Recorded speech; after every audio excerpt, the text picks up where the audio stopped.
Hello students. So union public service কমিশনের combined defence service examination 2025 অর্থাৎ তোমরা যারা আমার এই কারেন্ট চ্যানেলে রয়েছো, সিডিএস নিয়ে আমি অনেক ভিডিও করেছি, তোমরা সেটা জানোই, এবং আমি নিজে 5 টাইম সিডিএস ক্লিয়ার করেছি। সো কম্বাইন্ড ডিফেন্স সার্ভিস 2025 প্রত্যেকবার কিন্তু দুটো করে নোটিফিকেশান বার হয়। এটা একটা খুব good opportunity to be a military officer in navy, army as well as in air force. ঠিক আছে?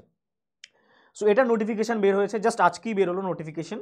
কী রয়েছে নোটিফিকেশানে, এলিজিবিলিটি ক্রাইটেরিয়া কী কী, এগুলো একটু আমরা কুইকলি দেখে নেব। ঠিক আছে?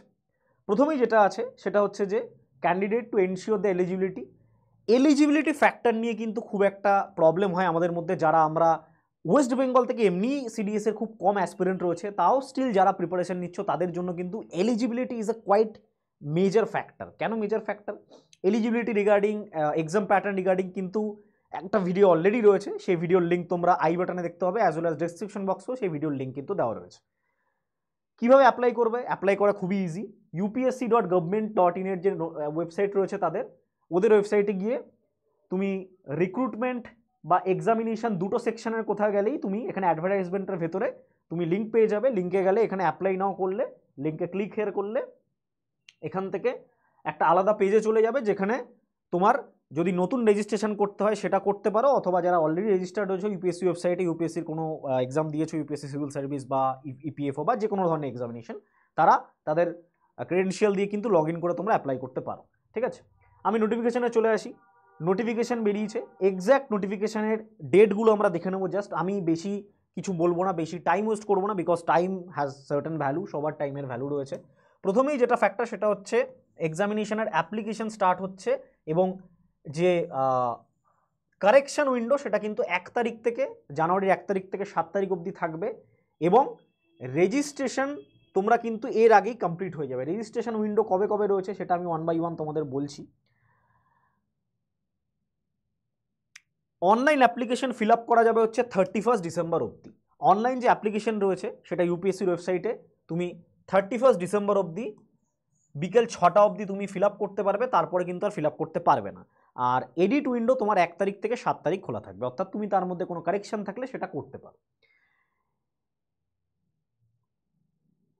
এবার 1 বাই 1 আমরা বাকি জিনিসগুলো দেখে নিই, এগুলো তোমরা পড়ে নিতে পারো। এগুলোর মধ্যে কোনো রকেট সায়েন্স নেই, বাই দ্য ওয়ে, কোনো রকম রকেট সায়েন্স এর মধ্যে নেই, জাস্ট ইন জেনারেল তুমি পড়ে নিতে পারো। আচ্ছা, এবার হচ্ছে ভ্যাকেন্সি, অ্যাপ্রক্সিমেট ভ্যাকেন্সিস কত রয়েছে। তোমরা সবাই জানো যে আমাদের যে ইউপিএসসি সিডিএস এক্সামিনেশন হয়, এর মধ্যে দিয়ে কিন্তু জেনারেলি অনেকগুলো সার্ভিসে আমরা এন্ট্রি করতে পারি। তার প্রথম হচ্ছে ইন্ডিয়ান মিলিটারি একাডেমি। এটা কিন্তু পিসি অর্থাৎ পার্মানেন্ট কমিশন, অর্থাৎ তোমার একবার সার্ভিসে ঢুকলে কিন্তু একেবারে রিটায়ার্ড অবধি তোমাকে সার্ভিস করতে হবে। ইন্ডিয়ান নেভাল একাডেমি, এটাও কিন্তু পার্মানেন্ট কমিশন। এয়ারফোর্স একাডেমি, যেখান থেকে ফাইটার পাইলট হওয়া যায়, প্রি ফ্লাইং ট্রেনিং কোর্স, এটাও পার্মানেন্ট কমিশন। আরেকটা আছে ওটিএ। এই ওটিএতে একমাত্র মেল অ্যান্ড ফিমেল দুজনেই কিন্তু চান্স পাবে, এবং ওটিএটা কি হয়, সম্পূর্ণ কিন্তু এসএসসি হয়। এসএসসি মিনস হচ্ছে short service commission. Short service commission, minimum 14 ইয়ার্সের সার্ভিস তোমাকে দিতে হয়। এই 14 ইয়ার্সের সার্ভিস কিন্তু এর মধ্যে ইনক্লুডেড থাকে, অর্থাৎ তুমি চাকরি পাওয়ার পরে 14 ইয়ার্স কিন্তু তোমাকে সার্ভিস করতে হবে। ঠিক আছে? সো এই 5টা টোটাল একাডেমি রয়েছে, যেখানে টোটাল 457 ভ্যাকেন্সিজ রিপোর্ট হয়েছে। তার মধ্যে ইন্ডিয়ান মিলিটারি একাডেমি বা আইএমএতে এই বছর we have 100 vacancy. Indian naval academy, যেখানে we have 32 vacancy. Air force academy 32 vacancy, and সব থেকে বেশি ভ্যাকেন্সি ওটিএতে থাকে। ওটিএতে we have 275 vacancy for male, and for female we have 18 vacancy. Total 457 vacancies. Exam pattern কী রয়েছে সেটা অলরেডি ডিসকাস রয়েছে, আমি বারবার বলছি ডেসক্রিপশন বক্সে ভিডিওটা তোমরা দেখবে। আগের ভিডিও কিন্তু পুরোপুরি ক্লিয়ারলি ডিসকাস করা রয়েছে এক্সাম প্যাটার্ন সম্বন্ধে। ঠিক আছে? আচ্ছা, নেক্সট চলে যাই আমি। এবার যেটা ফ্যাক্টর সেটা হচ্ছে যে কয়েকটা ইম্পর্টেন্ট জিনিস আমার বলার এখানে। তোমাদের এক্সাম সিটি কোথায় পড়বে সেটাও তোমরা দেখে নিতে পারো, নোটিফিকেশানে রয়েছে। And apart from that, the এলিজিবিলিটির মধ্যে educational status, age limit. Age limit is a huge factor. Age limit নিয়ে কিন্তু প্রচুর স্টুডেন্টদের মধ্যে একটা কনফিউশন হয়। এজ লিমিট যেটা থাকে সেটা হচ্ছে ফর ওটিএ, ঠিক আছে, ওটিএর যে মানে এসএসসি ফর মেন কোর্স সেটা হচ্ছে বর্ন 2001-এর 2 জানুয়ারির আগে তোমাকে জন্মে থাকতে হবে যদি তুমি এসএসসি বা শর্ট সার্ভিস কমিশনে অ্যাপ্লাই করো, ঠিক আছে।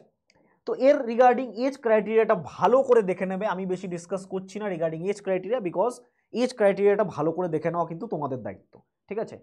You want to be an officer, you should read the notification properly, right? Okay, the next thing, এটা গেল।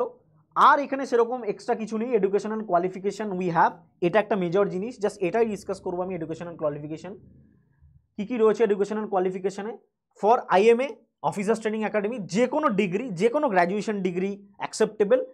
হ্যাঁ অবভিয়াসলি তোমার কিন্তু 6টা সেমিস্টার বা যতগুলো হোক না কেন ফুল লাস্ট সেমিস্টারের রেজাল্ট কিন্তু তোমার ওরা চাইবে। এবং তোমার কাছে যদি গ্র্যাজুয়েশন সার্টিফিকেট নাও থাকে, you can have a proforma certificate, অথবা তুমি ইউনিভার্সিটির থেকে অ্যাপ্লাই করলে বা তাদেরকে রিকোয়েস্ট করলে তারা কিন্তু একটা মক সার্টিফিকেট তোমাকে দিয়ে দেবে, ঠিক আছে। সো সার্টিফিকেট অ্যান্ড লাস্ট যে সেমিস্টার রয়েছে সেটার ফুল রেজাল্ট কিন্তু মাস্ট, এটুখানি আমি বলতে পারি। ফুল রেজাল্ট যেটা রয়েছে সেটা কিন্তু ইম্পর্টেন্ট, ঠিক আছে। নেভাল একাডেমির জন্য কি দরকার? নেভাল একাডেমির জন্য এটার জন্য কিন্তু ইঞ্জিনিয়ারিংয়ের যে কোনো ডিগ্রি দরকার। ইঞ্জিনিয়ারিং ফিল্ডে বিটেক বা বিইতে একটা ডিগ্রি দরকার। এয়ারফোর্স একাডেমির জন্য কিন্তু সেম গ্র্যাজুয়েশন দরকার, বাট একটা ক্রাইটেরিয়া আছে, সেটা হচ্ছে ফিজিক্স আর ম্যাথামেটিক্স থাকতে হবে তোমার ক্লাস 12-এ। ক্লাস 12-এ ফিজিক্স ম্যাথামেটিক্স থাকতে হবে। অ্যান্ড যদি তুমি ইঞ্জিনিয়ারিং পড়ো সেক্ষেত্রে ফিজিক্স ম্যাথামেটিক্স অবভিয়াসলি থাকবেই, সেক্ষেত্রেও পসিবল। এটা হচ্ছে বেসিক এডুকেশনাল কোয়ালিফিকেশান। এর বাইরে সেরকম কিছু নেই। তোমাদের যদি কোনো কোয়ারিজ থাকে তোমরা ডেসক্রিপশন বক্সে আমার যে নাম্বার দেওয়া রয়েছে সেই নাম্বারে তোমরা করতে পারো। অ্যান্ড তোমাদের যদি কোর্স রিগার্ডিং বা সিডিএস রিগার্ডিং কোনো রকম গাইডেন্সের দরকার হয়, নিচে যে নাম্বারটা এখন ভেসে উঠছে বা যেটা টিকারে রয়েছে সেই জিনিসটা কিন্তু সেই নাম্বারে তোমরা কল করতে পারো, ঠিক আছে। খুব শীঘ্রই আমাদের কিন্তু অনলাইন অ্যান্ড অফলাইন ব্যাচেস চালু হবে। অফলাইন আমাদের সেন্টার করা হয়েছে বেলঘড়িয়াতে। ওয়েস্ট বেঙ্গলের প্রথমবার সফিস্টিকেটেড সিরিজের জন্য আলাদা করে গাইডেন্স সেন্টার করা হয়েছে কিন্তু বেলঘড়িয়াতে, ঠিক আছে। তো নোটিফিকেশনটা দেখে নেবে, নোটিফিকেশনটা কোথায় পাবে আমি বলে দিলাম, জাস্ট প্রপারলি নোটিফিকেশনটা দেখে নিও। অ্যান্ড অ্যাপ্লাই করার সময় কিন্তু সিস্টেম্যাটিক্যালি বুঝে অ্যাপ্লাই করবে, ঠিক আছে। ঠিকঠাকভাবে বুঝে অ্যাপ্লাই করবে। অ্যাপ্লিকেশনের ওপরে আরেকটা ভিডিও আমি আনবো, অ্যাপ্লিকেশন রিগার্ডিং মানে কীভাবে অ্যাপ্লাই করবে। চ্যানেলের সাথে যুক্ত থেকো। Thank you.